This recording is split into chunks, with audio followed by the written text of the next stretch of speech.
Bonjour et bienvenue dans l'atelier du geste pianistique. Aujourd'hui, un exercice de gamme, une étude de gamme.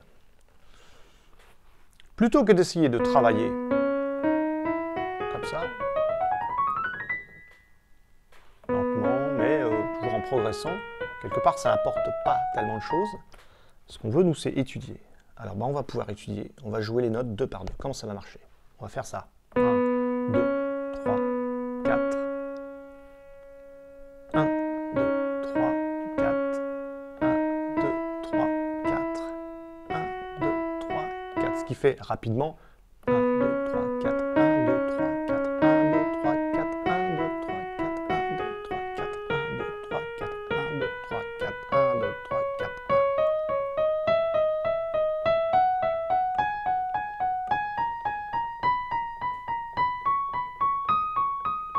On redescend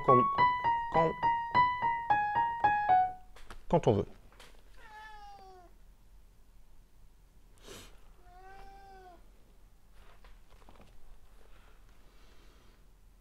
Donc ça nous fait ça. Vous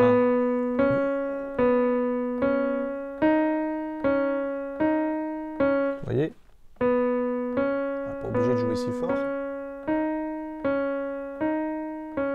Donc, comme je le disais dans une des vidéos, certainement la précédente, rien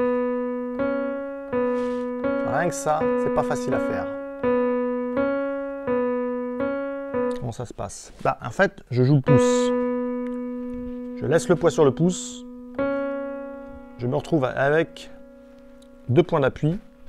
Maintenant, je peux lâcher le pouce. Voilà. Après, je le rejoue. J'ai 2 points d'appui. Là, j'en ai plus qu'un. Là, j'ai 2 points d'appui. Là, j'en ai plus qu'un. Là, j'ai 2 points d'appui. Là, j'en ai plus qu'un. Et c'est ce qu'il faut faire.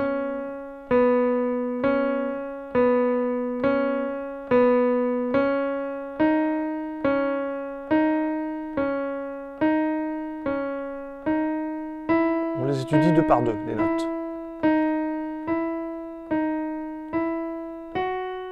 Vous remarquerez une chose systématique lorsque j'étudie, et ça va être capital. Là, je m'adresse aux débutants ou à ceux qui n'ont pas conscience de cette chose, c'est-à-dire le pouce n'est pas au bord des touches. Quelle grave erreur d'avoir le pouce au bord des touches. Non, il est loin dans les touches. D'ailleurs, cet espace-là, quelque part, je ne peux pas affirmer ça, bien sûr, mais cet espace-là correspond approximativement à la longueur d'un pouce pour les 2 phalanges, pour avoir au moins presque 2 phalanges dessus. Si c'était plus court, ce serait gênant. Mais là, voilà. Donc, ma recommandation, jouez dans le clavier. Je préfère que vous jouiez comme ça, que vous étudiez comme ça. C'est-à-dire très loin dans le clavier. On peut jouer une gamme très loin dans le clavier. C'est beaucoup plus difficile. Mais jouer une gamme au bord du clavier, c'est pas raisonnable. Moi-même, j'y arrive pas. Alors pourquoi? Parce que le pouce, il est là. Et puis, il reste pas grand-chose pour les doigts. Hein. On est presque au bord. Donc, c'est pas normal de faire ça. Si vous voulez jouer, après, il faut vous rapprocher. Qu'est-ce que ça veut dire? On joue là. Après, on va dans le clavier. Après, on se remet là. Puis, oh mince, j'ai pas assez de place. Qu'est-ce qui se passe? J'ai pas assez de... Mes doigts sont trop courts. Donc, je avance et je joue ça. Non. Donc, n'oubliez jamais ça. Beaucoup de pouces dans les touches. Autant qu'il est possible.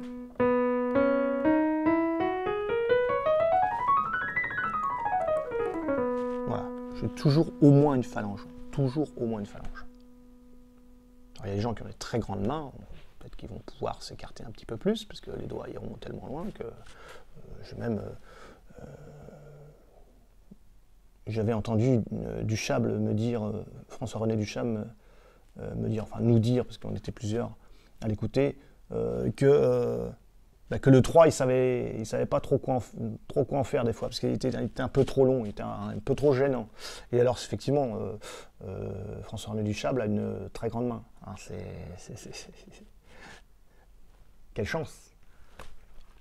J'ai pas cette chance-là.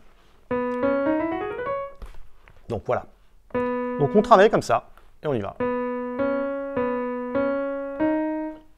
Prendre cette partie-là. On peut le jouer plus léger.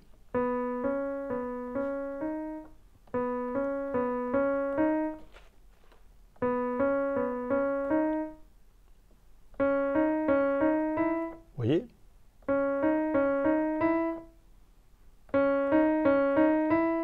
Regardez cette transformation. Je vais de là à là. Et j'y vais progressivement. J'ai pas fait ça, ni j'ai pas non plus fait. Non, j'étais progressivement, sans saccade. Bah, rien que ça, c'est un truc vachement bien, et un petit peu difficile à faire, mais lorsque vous savez le faire, voilà, il faut contrôler votre ligne. Pas seulement, évidemment. Après. Ça, c'est un petit peu difficile.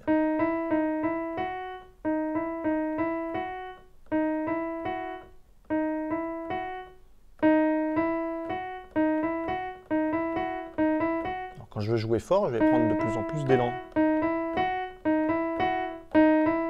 Mais si je ne veux pas jouer fort, c'est sûr que je n'ai pas besoin de beaucoup d'élan. Voilà, cette vidéo est terminée. C'est une petite vidéo, toute mignonne. Voilà, je vous dis à bientôt.